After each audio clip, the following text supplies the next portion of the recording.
Hey guys, it's Merlini. I'm going to bring you my thoughts on the new Bloom Festival patch that hit just over an hour ago.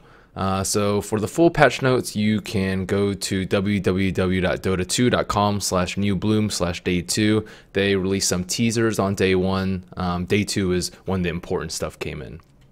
So this is going to be pretty brief. I'm not going to go through every single minor change, and I'll be going through the really big things like Soulkeeper. Soulkeeper has been introduced to Dota 2. He was known as TerrorBlade, TB in Dota 1, so I will probably be referring to him as TB, as will some of the other old school players. He is a melee agility hero. He is a physical damage dealer, also illusion-based damage dealer, and he also used to have lifesteal similar to Pugna, and Ice Frog was trying to toy around with that, make it an ultimate, make it a regular ability, and it just did not seem like it stuck. So let's take a look at his abilities. His first skill is called Reflection. I have not actually seen this in play. When I stopped playing Dota 1, he still had lifesteal, so this one's new to me too. He brings forth a dark reflection of a targeted enemy unit. The unit is slowed by 60% and attacked by its reflection for 5 seconds. The scaling seems pretty good, 22 to 10 second cooldown. You'll probably max either this or the Metamorphosis first, and the reflection, it's like double damage, I suppose, or 30% more damage from level 1 to 4. Not really sure if I would level it up over Metamorphosis because it's still full duration slow. So pretty good skills. Late game, the casting range is very, very low though. Also, second skill, Conjure Image. Pretty self-explanatory skill. You just make an image of yourself. It's kind of like, it's not exactly like Manta style because you don't actually make yourself invulnerable, but you just make an illusion of yourself. It lasts 32 seconds, cooldown 16 seconds, and it also scales okay. It scales pretty poorly, I'd say 30 to 60%. The duration is not increased at any levels. The cooldown is not decreased at any level. So this is one that you just pick one in early. Use it to check runes, use it to stack for you, use it to pull, use it to see what the enemies are up to. Use it to get vision in team fights, at least early, and then later you can actually use it to do damage because 30% of like 50 base damage early game is pretty pathetic. And it's pretty prohibitive mana cost in the early game, and they take a lot of damage, 300% damage, so they're going to die very, very easily until you get Butterfly and whatnot. Third skill is called Metamorphosis. It's a very long cooldown, longer than most ultimates in the game at 140 seconds, but this one is kind of like Demon Hunter from Warcraft 3, his ultimate at least. I don't believe it gives you Splash, but it turns you into a ranged hero. It lasts fairly long at level 4, 52 seconds, and you get 80 extra base damage. That is a ton. So this skill, I would probably go like 1-1-4-1 at level 7 if I were playing TerrorBlade. At least that's just what my initial speculation is. His last skill is the one that most people know him for. It's called Sunder. Sunder severs the soul from both TerrorBlade and a target hero, then exchanges them, carrying part of the unit's life forces. The percentage hit points of each unit are switched with the souls. Some hit points must remain. So how this skill works is if TerrorBlade's at 1 HP and the opponent's at 100% HP and you cast Sunder, you'll swap the HP. So now TerrorBlade will be at full health and the enemy will not be at 1 HP. It will be at whatever percent that TerrorBlade was at, up to a minimum of 25, 20, or 15. So if you swap at 1 HP, you'll be at, the enemy will be at 15%. If you're anything above 15%, he'll be at that at level 3. Doesn't take any mana at level 3, and the cooldown is pretty darn low. It scales very well, a little better than Time-Lapse on Weaver, mana cost reduction, cooldown reduction, etc. But the Sunder minimum is pretty good, but you have to make sure that you're like alive during that, which is pretty difficult because people just burst you down a lot of time, especially coordinated teams. And yeah, it's kind of like Weaver. If you're very low, if you don't get your ultimate off, you're just going to die. So teams will just make sure they focus you down.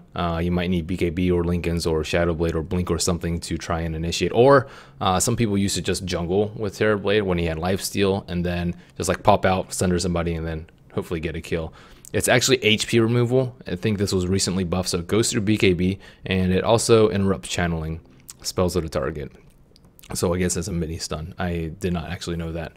But this is the skill that everybody knows TerrorBlade for, and it's a Pretty good skill. It's just difficult to pull off. I would like to see like maybe a scepter upgrade on him where he can increase the cast range, because 250 cast range on his first and fourth skill is very prohibitive.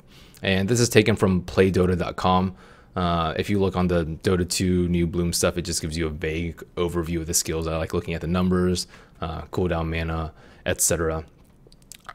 He was like somewhat of a strong hero. He's never like top pick, but he's fun to play, I'd say. He's a good Radiance or Diffusal carrier like many other illusion heroes, and he scales very well. Some people just like to go AFK Rice mode on him and then try and carry 25, 30 plus minutes into the game. So I can definitely see people playing him like that.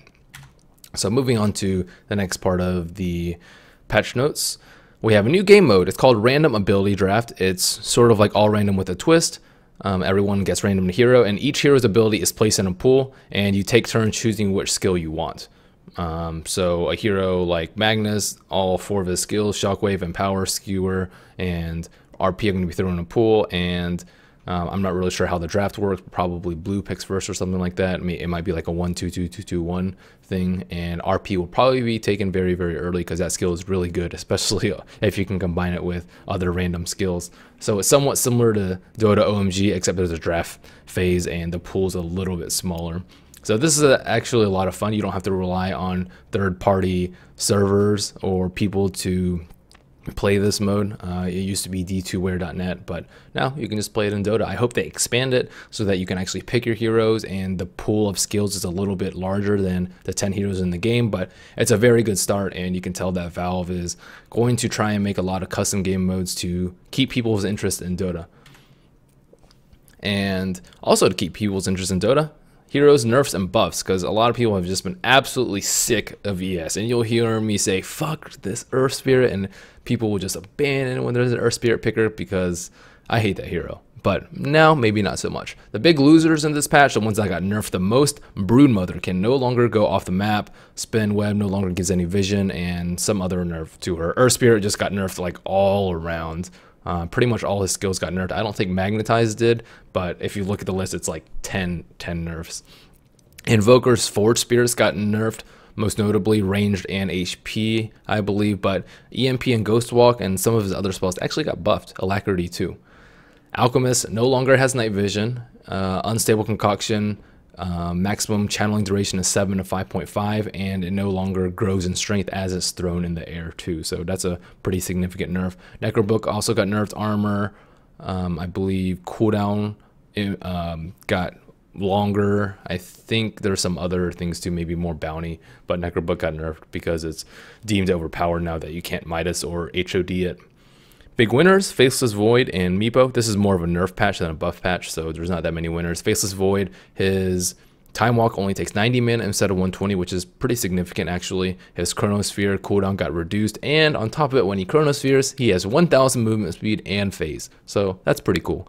Meepo, his ultimate now reduces his revive timer, which is pretty cool, passively, 10, 20, 30%. At levels 1, 2, and 3, and also Divided We Stand reduced from 4, 11, 18 to -1 level at each level, so 3, 10, and 17. So you'll start seeing Meepo army at level 2. And on top of that, we have a couple of ag reworks. We have Ogre, Lion, and Tinker. So Ogre, his ultimate now takes 60% of your current mana instead of 400 flat, which means that you'll always be able to cast a spell. Pretty cool. I always have mana issues with Ogre, so you're going to have to wait later on in the fight if you don't want to be inefficient with your mana, but it has like a 6-second cooldown or something ridiculous, so that's pretty cool. Lion, if you finger somebody with your ag, you're going to hit everyone in a 200 AoE of the target, so that's pretty cool, especially when it's on a 20-second cooldown. Tinker doubles the cast range of Laser, which is pretty important actually, because that's his most restrictive spell positioning wise, so you usually don't even cast it in the later game because you don't want to be that close. You want to be able to blink and march and rocket and dag on people from range and EB. And also when you have ag, you have twice the rocket, so you can hit 4 people with rocket, so that's probably the most damage efficient spell in the game with and all you do is press a button. You don't even have to target anyone, you just need to make sure that you see them, so that's pretty cool. Not sure if that's going to be picked up over Scythe, of Vice, it's because unlimited Hex is ridiculously strong, but we'll see how that affects things. Wrap up on the patch. Overall, great patch. Nerfing overpowered heroes and buffing weaker heroes. Promotes hero variety, and I'm always a big fan of hero variety, and it makes for less boring Dota. You don't see the same 30 heroes in competitive. Timbersaw also got nerfed. Visage and Venomancer got nerfed a little bit too, so in the high tiers of competitive, we'll likely be seeing a hero shift. Earth Spirit nerf was long overdue. People were just complaining about him nonstop, and I almost exclusively queue Captain's Mode and Captain's Draft just so I don't have to see that piece of crap. The competitive hero pool will expand. The most popular supports are nerfed, and current playstyle will be more varied. This happens with almost every patch, so that's no big surprise. And TB likely to not see competitive play. That's just judging from what he was in Dota 1 and just judging from my analysis of his skill set. He takes a while to ramp up. His early game is really weak. He doesn't have anything that increases his farm greatly, and just overall a slightly lackluster hero. Maybe his reflection skill is a lot better for him than his lifesteal was before. I'm not exactly sure. I'll have to play and test him out a little bit.